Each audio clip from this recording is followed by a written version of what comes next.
Halo semuanya, saya Hilmi, tutor MBA offline di Bimbel Kota Gajah Pintar. Pada video kali ini, kita akan membahas terkait aplikasi fungsi linear, atau lebih tepatnya bagaimana cara menyelesaikan soal cerita dari fungsi linear, gitu ya. Nah, sebelum kita masuk ke soal ini, soal responsi ini, soal responsi MBA ini, kita coba pahami dulu teorinya. Apa itu fungsi, apa itu fungsi linear, apa yang kita gunakan fungsi linear, dan bagaimana eh, kasus-kasus yang dapat dimodelkan dengan fungsi linear. Ya, teman-teman. Oke, jadi apa itu fungsi secara umum? Fungsi adalah sebuah alat, gitu ya, alat ya teman-teman, yang digunakan untuk mengubah besaran satu ke besaran lain, gitu. Nah, itu secara umum seperti itu. Nah, di rumus umumnya itu fx sama dengan y, di mana nilai y-nya ini bergantung dengan nilai x gitu. Jadi fungsi ini digunakan untuk menggambarkan bagaimana besaran satu eh, menentukan besaran yang lainnya gitu. Hubungan besaran satu dengan menggambarkan hubungan besaran satu dengan besaran lainnya. Contohnya apa teman-teman? Contohnya misal penjualan roti gitu ya. Pendapatan dari penjualan roti itu ditentukan oleh banyaknya roti yang terjual dan harga dari roti yang terjual tersebut gitu. Misal harga roti A itu 5.000 gitu ya teman-teman. Nah, maka X-nya ini adalah maka pendapatan yang didapatkan dari penjualan roti tersebut ditentukan oleh X, di mana X ini adalah banyaknya roti yang terjual gitu ya. Kalau yang roti yang terjual itu satu, maka kita pendapatannya dapat 5.000 gitu kan. Secara nalar ya teman-teman. Kalau dua, kalau yang terjual dua roti, maka kita dapat penerimaan sebesar pendapatan sebesar 10.000 rupiah. Seperti itu. Nah, itu fungsi secara umum. Fungsi ini memiliki banyak jenisnya gitu ya. Seperti fungsi linear, fungsi sesepenggal, kuadrat, eksponen, fungsi natural, gitu. Nah, fungsi apa lagi? Eh, Sinus, kosinus, gitu ya. Trigonometri, fungsi trigonometri. Nah, jadi fungsi ini tuh digunakan untuk memodelkan suatu masalah, gitu ya. Jadi, ini kan tadi masalahnya apa? Kita pengen tahu berapa pendapatan dari penjualan roti, gitu kan. Nah, terus secara teori pendapatan ini tuh ditentukan oleh harga roti dan banyaknya yang terjual gitu. Maka kita tinggal modelkan permasalahan tersebut ke bentuk matematikanya gitu. Terus beberapa peneliti juga ya, scientist gitu ya, dulu-dulu yang eh, di abad 1900-an mungkin ya, seperti mungkin Newton atau Albert Einstein yang menghasilkan rumus-rumus gitu ya. Rumus-rumus itu kan contohnya rumus Newton yang terkenal Isaac Newton itu gravitasi kan, ilmu gravitasi. Nah, kenapa apel bisa jatuh itu dimodelkan dengan rumus gravitasi gitu kan. Di mana apel kecepatan apel yang jatuh itu ditentukan oleh masa apel ya kan. S-nya itu berarti besaran yang mempengaruhi kecepatan dia jatuh itu dipengaruhi oleh massa apel itu sendiri. Kemudian ditentukan oleh apalagi kalau kita tahu rumus gravitasi itu ditentukan oleh daya gravitasi dari planet bumi gitu. Karena tiap planet akan berbeda tarikan gravitasinya kan. Nah, itu penggunaannya dari segi apa ya, di bidang fisika gitu ya fungsi ini. Dan akan sangat apa ya, mungkin beberapa dari kalian juga bukan dari fisika kan. Nah, kalau di kakak kan jurusannya agronomi, hortikultura itu pertanian ya. Fungsi ini juga kita bisa gunakan untuk ya rumus-rumus di agronomi seperti menghitung beberapa populasi tanaman dalam 1 hektar misalnya gitu ya.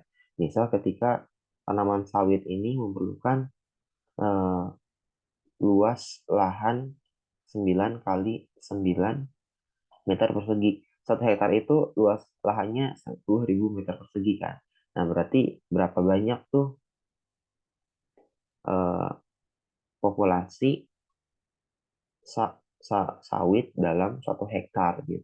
Dengan informasi bahwa sawit itu perlu 9 kali 9 kali 9 meter persegi gitu. Luasan yang dibutuhkan untuk satu tanaman sawit. Itu bisa digunakan pakai prinsip fungsi ini teman-teman ya. Itu. Nah, oke, sekarang kita masuk ke fungsi linear. Jadi fungsi linear ini memiliki persamaan umum seperti ini. Y sama dengan mx plus c. M ini adalah gradien dan c ini adalah apa namanya? Konstanta gitu. Dan y ini adalah outputnya ya teman-teman. Kemudian x ini adalah inputnya gitu kan. Outputnya ini tergantung dengan inputnya gitu. Oke. Nah, kalau kita gambarkan fungsi linear ini ke dalam bentuk garis, maka kurang lebih garisnya akan seperti ini teman-teman. Ya kan? Garis lurus seperti ini, tolong abaikan saja angkanya. Nanti kita akan ke sana sebentar lagi. Em, Kemudian, kapan sih kita gunakan fungsi linear gitu kan? Nah, fungsi linear itu ketika suatu besaran mempengaruhi besaran yang lainnya, di mana eh, biasanya terjadi apa ya? Penambahan atau pengurangan secara konstan. Nah, ini mungkin kalau dibaca sekilas ini sulit untuk dipahami kan ya. Mungkin untuk memahami lebih dalam kita langsung saja ke contoh kasus.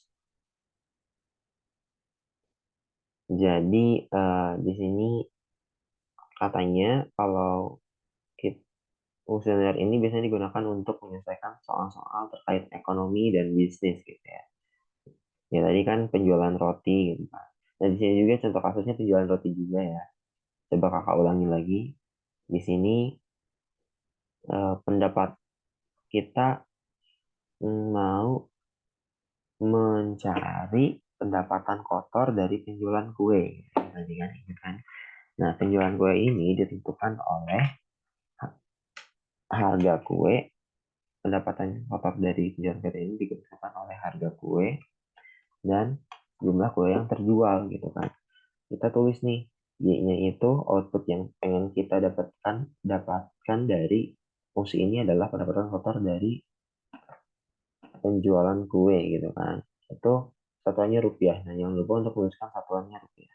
Nah, ini kita coba mendefinisikan apa input dan outputnya dari satu fungsi ini ya. X-nya ini apa gitu kan? Jumlah kue yang terjual. Oke, sorry, di sini. X ini apa? Jumlah kue yang terjual gitu ya.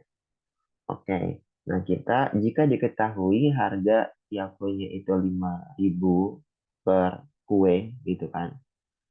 Maka berapa kira-kira keuntungannya dan uh, bagaimana fungsinya, bagaimana alatnya, alat yang dapat mengkonversi besaran jumlah kue yang terjual ini menjadi pendapatan kotor dari penjualan kue, gitu kan? Bagaimana alatnya? Kita dapat secara nalar ya teman-teman.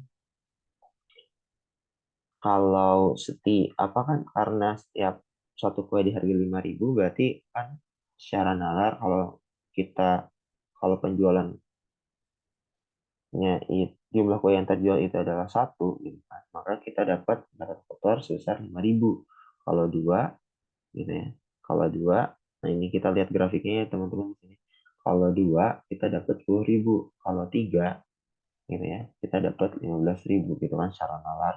Maka, nah yang menantang di sini itu kalian coba ekspresikan secara nalar. Kan kita masukkan input nih satu-satu. Kalau inputnya itu 1, kita dapat 5 gitu kan. Secara nalar kita tahu outputnya itu 5. Nah, secara tidak sadar sebenarnya itu kita sudah menggunakan fungsi atau alatnya. Kita menggunakan fungsi alatnya. Tapi kadang kita susah untuk mengekspresikan bagaimana cara berpikir kita untuk mendapatkan output ini dengan memasukkan input ini, gitu kan, ke dalam notasi matematika, gitu. Nah, jadi notasi matematikanya itu eh, pendapatan kotor dari penjualan kue itu akan sama dengan 5.000 kali X. Di mana 5.000 ini harga tiap kue dan X adalah jumlah kue yang terjual, gitu kan. Ini kalau kita ekspresikan bagaimana cara berpikir kita gitu ya tadi ke dalam notasi matematika, yaitu 5.000 kali X gitu. Mungkin di sini tambahan dengan X-nya ini bilangan real dan X-nya ini uh, positif gitu ya, bilangan positif. Karena nggak mungkin X-nya negatif kan. Emang jumlah kue bisa negatif gitu kan. Kurang make sense untuk masalah ini ya. Untuk memudahkan masalah seperti ini. Nah, di sini aku mau kasih tahu bagaimana cara menginterpretasikan persamaan ini ya, fungsi linear ini. Fx sama dengan 5.000 X, 5.000 ini adalah gradien M ya. Di sini ya, M gradien. 5.000 X ini artinya setiap penambahan satu kue yang terjual, maka pendapatan kotor bertambah 5.000. Nah, ini ada hubungannya dengan ini ya teman-teman, pernyataan ini penambahan pengurangan secara konstan. Nah, ini yang membedakan fungsi linear dengan fungsi kuadrat, fungsi eksponensial, terus penggal dan lain sebagainya. Dia penambahannya secara konstan gitu.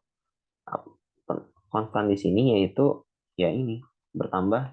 Kalau lihat contoh di sini, pertambahannya itu konstan sebesar 5.000. Jadi kalau bisa beli satu, kita dapat 5.000. Kalau beli dua, kita dapat 10.000 dengan penambahannya artinya 5.000 karena di sini konstan. Penambahan 5.000, penambahan 5.000, penambahan 5.000 untuk tiap kue yang terjual. Itu linear sehingga 5.000 ini menjadi yang menentukan apa namanya kemiringan dari garis lurus ini teman-teman. Kemiringan dari garis lurus ini. M ini berhubungan dengan kemiringan garis gitu. Nanti kita di soal lain mungkin akan bahas bagaimana pengaruh gradien ini dengan kemiringan garis gitu. Kalau misal gradiennya 1, bagaimana garis yang dihasilkan gitu? Apakah lurus gitu ya?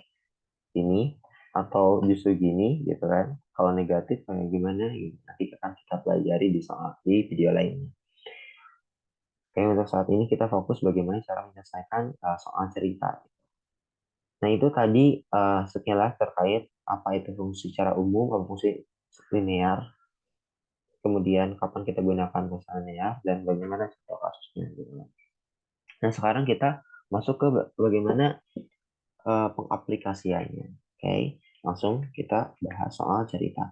Di sini aku udah sediain soal responsi NPL tahun 2000 semester genap tahun 2023-2024.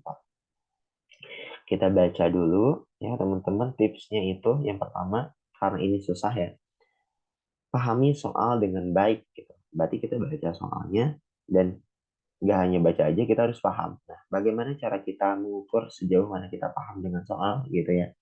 Yaitu ketika kita mampu menceritakan ya soal ini ke teman kalian atau ke diri kalian sendiri dengan bahasa kalian sendiri tanpa melihat eh, soal ini gitu ya. Coba kalian lakukan gitu ya, menceritakan kembali permasalahannya ke diri sendiri menggunakan bahasa sendiri tanpa membaca melihat soal ini secara langsung gitu. Maka dengan begitu kalian dipastikan paham dengan soal gitu. Nah, coba kita lihat. Nilai akhir mata kuliah matematika dan berpikir logis ditentukan dengan aturan 40% nilai UTS, 50% nilai UAS, dan 10% nilai kuis gitu ya. Nah, Ronaldo menyesal memperoleh nilai UTS rendah 40, sebesar 40 gitu. Jadi nilai UTS Ronaldo itu 40, terus nilai kuis Ronaldo ini 80 gitu kan.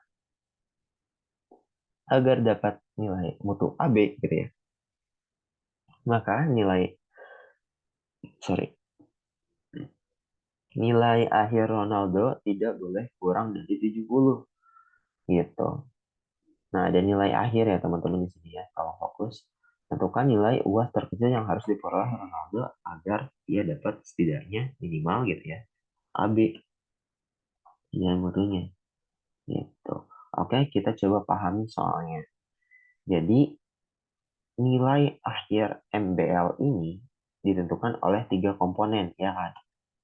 UTS, UAS, sama kuis. Di mana bobot tiap komponen itu berbeda ya kan. Nilai komponen UTS itu bobotnya 40%, UAS 50%, dan kuis ini 10%.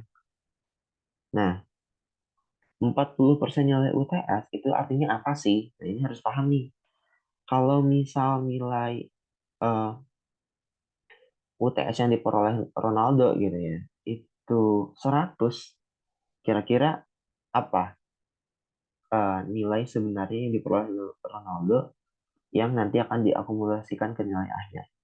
Kira-kira berapa? Jawabannya itu ya 40 ya teman-teman. Kalau nilai UTS-nya 100, maka nilai yang nanti diakumulasikan ke nilai akhir itu 40, gitu kan?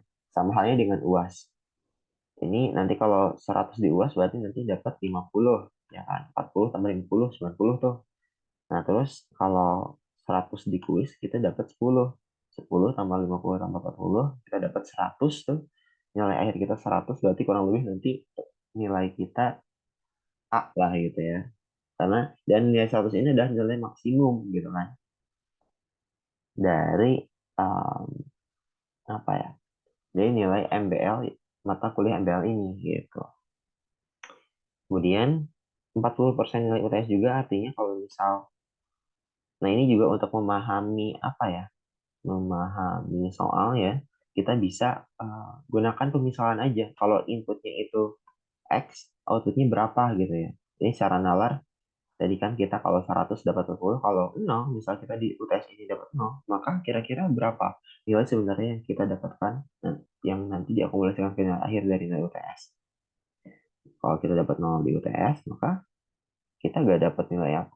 Kita nggak dapat nilai UTS gitu ya. Ya sebenarnya dari nilai UTS ini. Bukan, maka nilainya 0. Kalau masuknya 0, maka kita dapat 0 juga gitu. Nah, setelah kemudian yang ditanya itu agar dapat AB gitu ya, di mana AB ini kita dapatkan kalau misal nilai Ronaldo ini kurang dari di atas dari 70 gitu kan. Tidak boleh kurang dari 70 kan, berarti harus sama dengan atau lebih besar dari 70 ya. Kalau 70 dapat AB, kalau 71 dapat AB ya. Nah, tapi kalau 69 itu dapat apa tuh? B begini ya. Gitu. Oke, nah pertanyaannya itu tentukan nilai UAS terkecil yang harus diperoleh Ronaldo agar dia dapat setidaknya AB. Jadi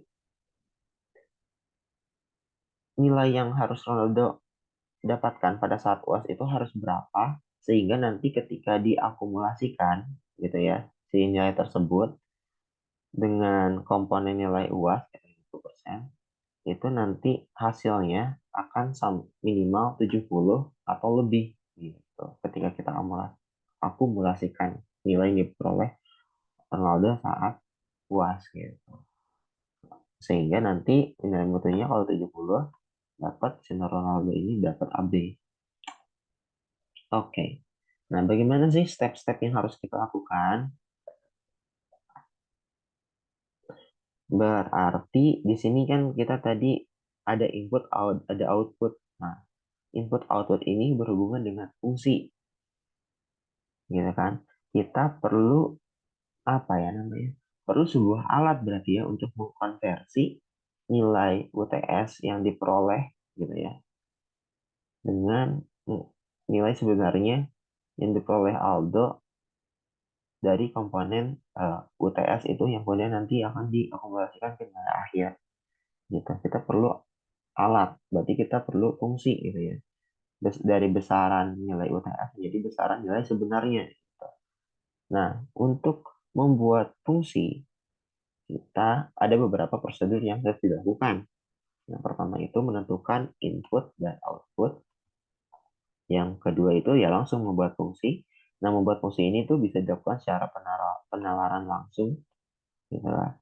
Dan secara penalaran tidak langsung. Ini metode tips dan trik dari kakak sendiri ya. Oke. Nah, di sini kan tadi kita butuh alatnya. Berarti kita butuh 3 alat nih untuk mengubah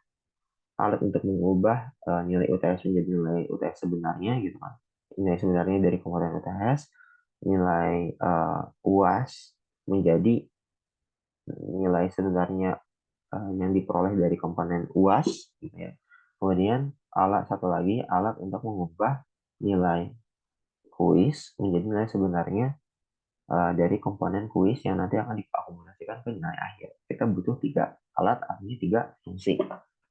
Jadi yang pertama kita bisa, contohnya di sini akan mau bikin fungsi untuk mengubah nilai UTS menjadi nilai sebenarnya dari komponen UTS. Nah, sebelum itu kita buat fungsi, prosedurnya adalah yang pertama adalah menentukan input dan output, atau sebenarnya itu mendefinisikan ya input dan output. Fungsi ini memiliki input dan output ya. Outputnya itu Y dan inputnya itu X. Nah, di sini kenapa TX kan? Kan biasanya itu FX dan sebagainya gitu ya. Nah, di sini teman-teman bebas ya, bisa gunakan TH atau apa, di mana fungsi dari eh, apa namanya huruf ini tuh untuk sebagai nama aja gitu ya. Nama dari fungsinya gitu. Nah, ini tuh TX ini T, kenapa T? Karena ini kakak eh, fungsi ini digunakan untuk mengkonversi UTS gitu ya. T itu dari T dalam UTS gitu. Karena di sini kan kita bekerja dalam 3 fungsi gitu, maka harus berbeda tiap fungsinya. Nah, cara bikin pembeda ya dengan mengganti nama ini gitu ya. Nah, nama fungsinya TX. Kalau semuanya FX kan ada 3 fungsi, semuanya FX nanti bingung sendiri gitu. Makanya ini tips untuk apa ya, memudahkan kita lah ya mengerjakan soal dengan soal ini ketika soal ini melibatkan banyak fungsi gitu. Oke, balik lagi kita definisiin apa inputnya apa outputnya. Nah, output yang diharapkan dari alat ini adalah nilai yang akan diakumulasikan ke nilai akhir dari komponen UTS. Lalu input yang akan kita masukkan adalah nilai yang diperoleh dari UTS. Oke. Nah, ini harus benar nih mendefinisikan sarannya apa, gitu ya, satuannya apa. Di sini satuannya lah poin lah mungkin ya. Harusnya ditulis ya, satuannya poin. Oke, di mana nilai yang akan diakumulasikan ke nilai akhir dari kalkulasi ini akan bergantung dari nilai yang diperoleh saat UTS, ya kan? Nah, selanjutnya setelah selesai mendefinisikan input dan output adalah membuat fungsi. Dan di sini ada 2 metode, secara penalaran langsung dan tidak langsung. Ya. Kita coba lihat cara langsung, penalaran langsung. Jadi, setelah kalian baca tadi ya, kalau misal 40% nilai UTS kan. Terus kalau misal 0, kita dapat, kalau masukin 0 kita dapat 0, kalau kita masukin 100 kita dapat 40 gitu ya. Kan tadi secara nalar kita berpikir seperti itu. Nah, tapi permasalahannya itu kalian disuruh langsung bikin fungsi. Di sini secara penalaran langsung itu kita langsung bikin fungsinya secara nalar gitu ya. Kayaknya Kak, dari informasi ini gitu ya, misal kalian berpikir kalau eh, fungsi dari T ini gitu ya, fungsi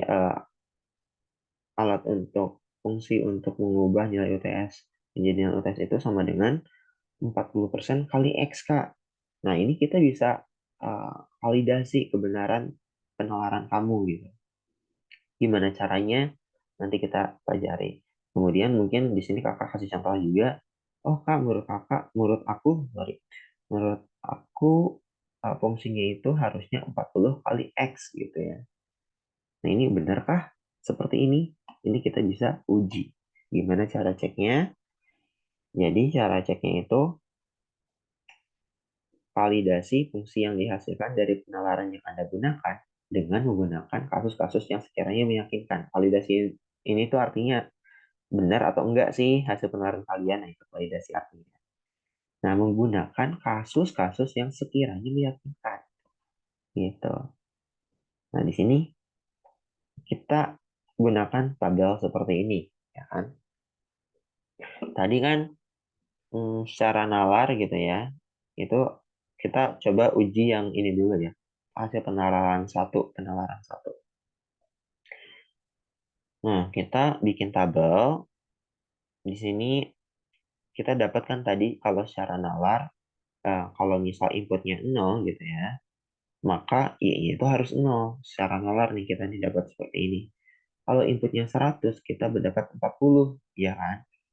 Nah, sekarang kita coba buktikan, benar gak sih? Harusnya itu, kalau rumus ini benar, rumus ini dapat mengubah 0. Kalau X-nya kita ubah jadi 0, maka I-nya harus menjadi 0 juga, gitu kan?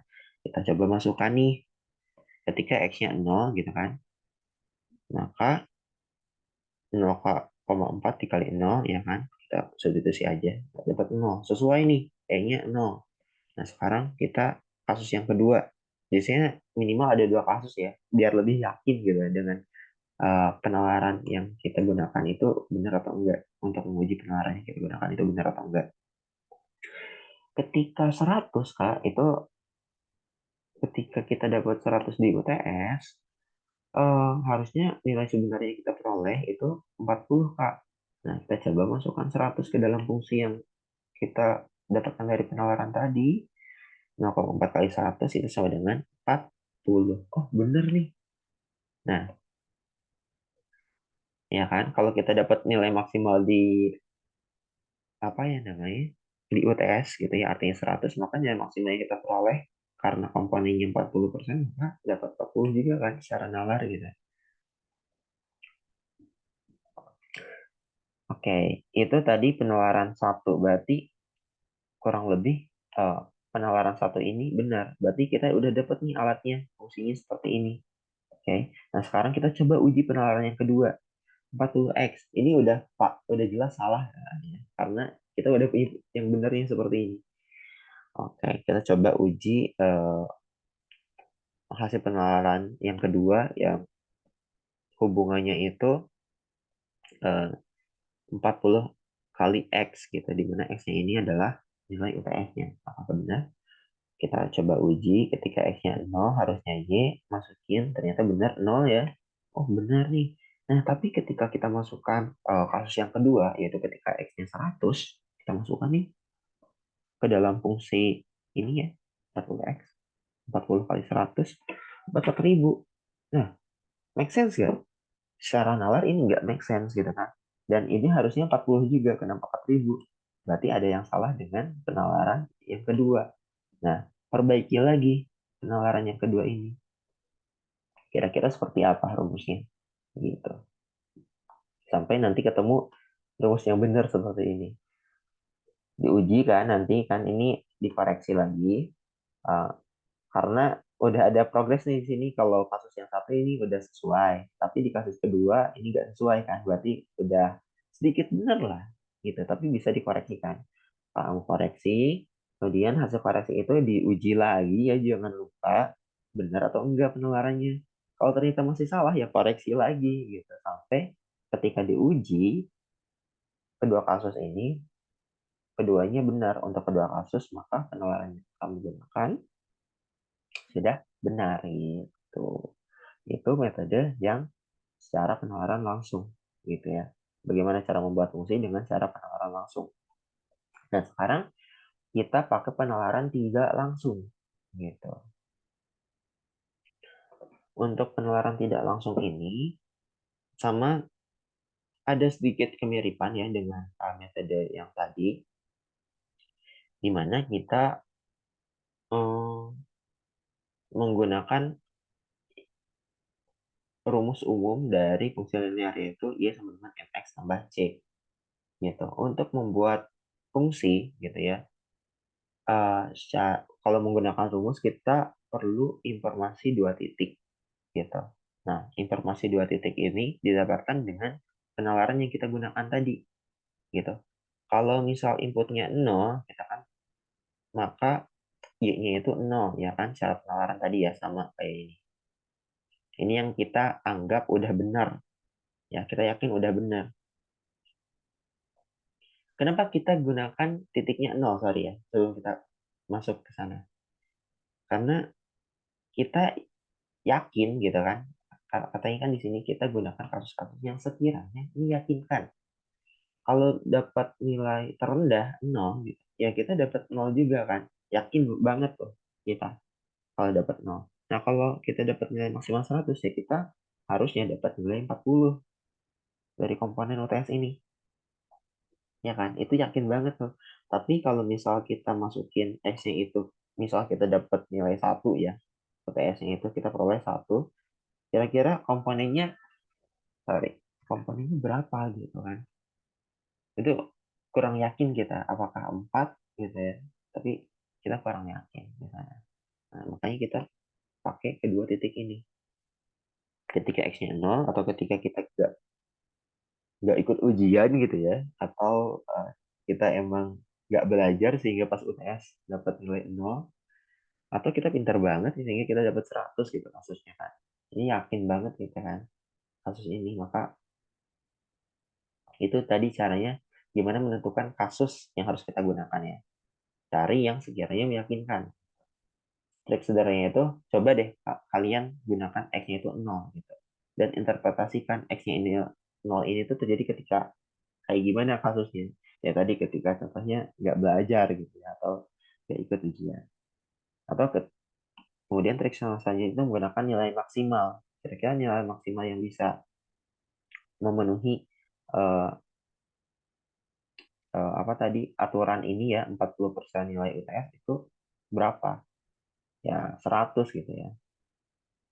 Sederhananya seperti itu, menggunakan nilai minimal dan maksimal. Oke. Nah, di sini ada dua titik. Kita dapat dua titik kan. Dimana titik yang pertama itu ketika X-nya 0 dan Y-nya 0. Kemudian titik yang kedua adalah 100. X-nya 100 dan Y-nya 40. Nah, kita lihat di sini persamaan umum ini. Persamaan umum ini memerlukan gradien dan konstanta gitu ya.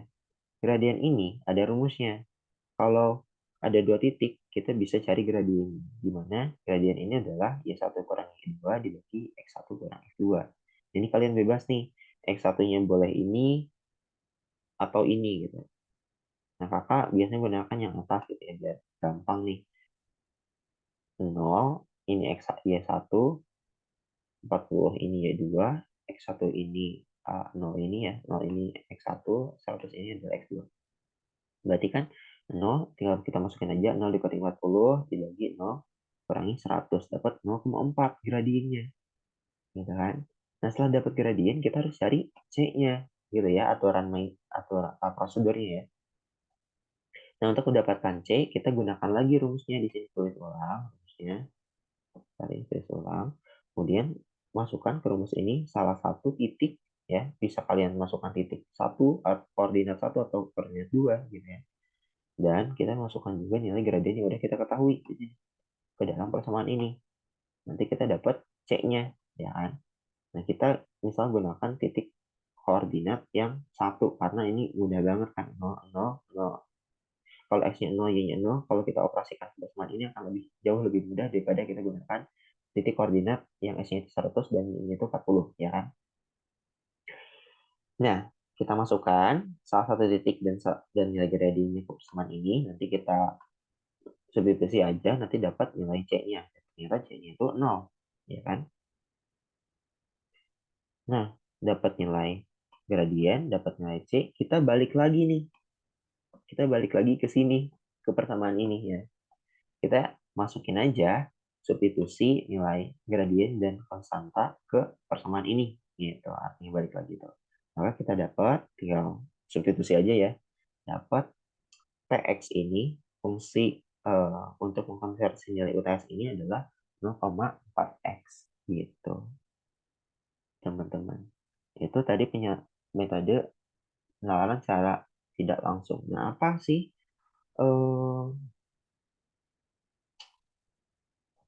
perbedaannya gitu ya? Kapan kita gunakan penalaran langsung dan kapan kita gunakan penalaran tidak langsung? Penalaran langsung ini biasanya apa ya? Digunakan ketika soalnya itu ya mudah gitu. Kalau kalian sering latihan dan penalaran kalian baik, maka kalian dapat langsung rumus fungsinya gitu. Nah, tapi kalau penalaran kalian jelek gitu ya, yang berarti harus diasah, maka kalian bisa gunakan penalaran tidak langsung. Tapi ketika masalah yang akan kita modelkan itu sangat kompleks gitu ya teman-teman, kita bisa gunakan penalaran tidak langsung, teman-teman. Misalnya terdiri dari banyak variabel gitu ya. Si apa? Tadi misal penjualan roti itu ditentukan oleh banyak variabel. Misal waktu em, penjualan gitu ya menentukan pendapatan yang kotor dari roti yang terjual gitu ya, kalau kita balik lagi ke sini ya kasus yang penjualan roti tadi. Kemudian tentu jumlah kue yang terjual juga menentukan pendapatan yang terjual gitu ya. Apakah jumlah karyawan ternyata somehow gitu ya mempengaruhi pendapatan kotor yang terjual juga gitu. Ada banyak variabel tuh, maka kita bisa gunakan cara penalaran tidak langsung gitu ya untuk mendapatkan alatnya gitu, untuk mengkonversi besaran tadi apa namanya jumlah roti yang terjual, jumlah karyawan, kemudian apa waktu yang digunakan berapa itu ke dalam pendapatan kotor penjualan roti. Nah, kemudian apa lagi ya bedanya? Bedanya itu, nah di sini ada note ya di sini. Proses yang terjadi saat melakukan penularan. Ya. Nah, saat melakukan ini ya, terutama kalau misal X-nya 0 gitu ya, terus melihat aturan ini gitu ya. Kalau misalnya nilai UTS-nya 0, kita dapat 0 juga, itu adalah penalaran gitu ya, hasil dari penalaran. Saat otak Anda memasukkan input dan mendapatkan output, gitu ya, sebenarnya Anda menggunakan fungsi secara tidak sadar gitu kan. Bagaimana cara kalian dapat outputnya dengan menggunakan input ini? Itu kan kalian secara tidak sadar menggunakan alat ya. Tapi kalian nggak tahu bagaimana cara bagaimana cara mengekspresikan, bagaimana cara berpikir Anda sehingga Anda mendapatkan output tersebut ke notasi matematika gitu.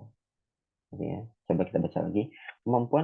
Masalahnya itu kemampuan mengekspresikan bagaimana cara berpikir Anda sehingga Anda mendapatkan output gitu ya.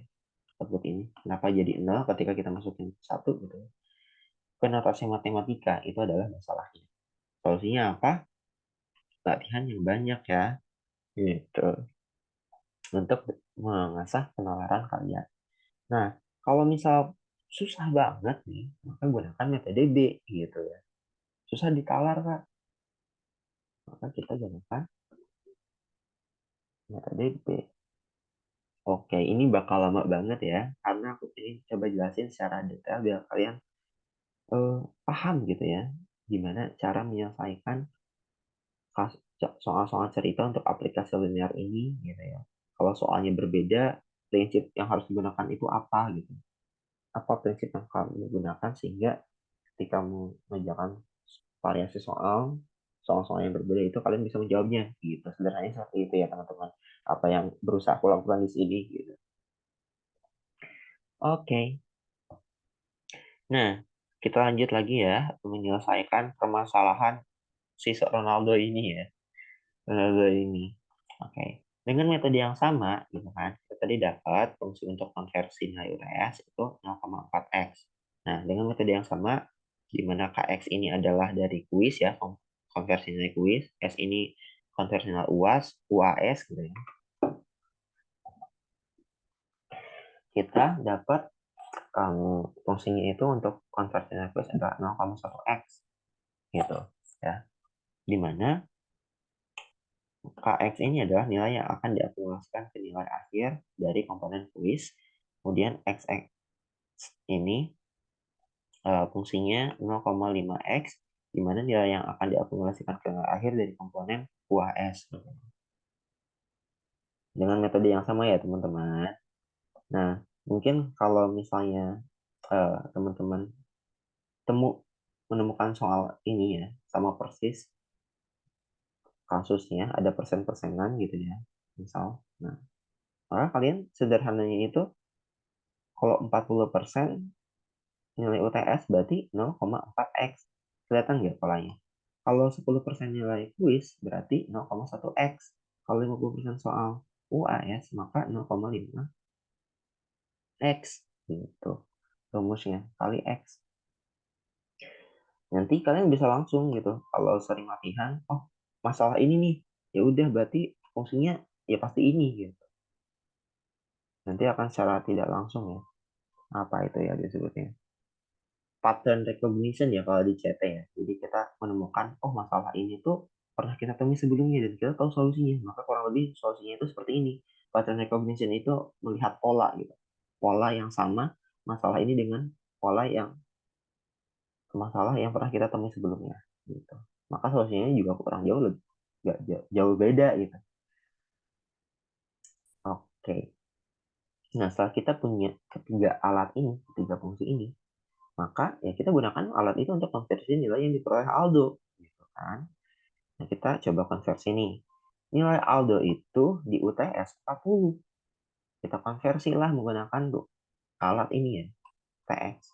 Maka nilai sebenarnya yang Aldo dapatkan yang nanti diakumulasikan ke nilai U akhir, sorry, ada 16 gitu ya. Dikit banget. Kemudian nilai kuis Aldo itu 80. Maka nilai akhir yang akan diakumulasikan ke nilai sebenarnya yang akan diakumulasikan ke nilai akhir Aldo itu adalah 8 gitu ya, menggunakan alat ini KX.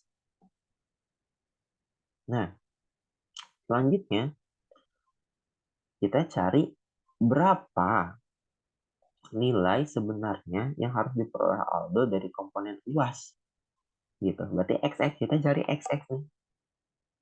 Berarti artinya 16 komponen UAS ditambah komponen UTS ditambah komponen UI ditambah komponen UAS itu harus sama dengan 70 gitu kan. Karena kita pengen nilai si Aldo ini udah gak ketolong lagi kalau untuk A, maka dia cuma bisa dapat AB gitu ya. Sedih banget ya Aldo nih. Maka dia harus nilainya 70 kan. Makanya sih kakak tulis 70. Oke, kita sederhanain aja. Sorry, malah kecoret. Maka excess ini harus 46. Maka nilai sebenarnya yang harus diperoleh Aldo untuk nanti diakumulasikan ke nilai akhir dari komponen UAS ini adalah 46. Agar nilai sebenarnya 46, maka berapa nilai UTS yang harus Aldo dapatkan dari UAS ini?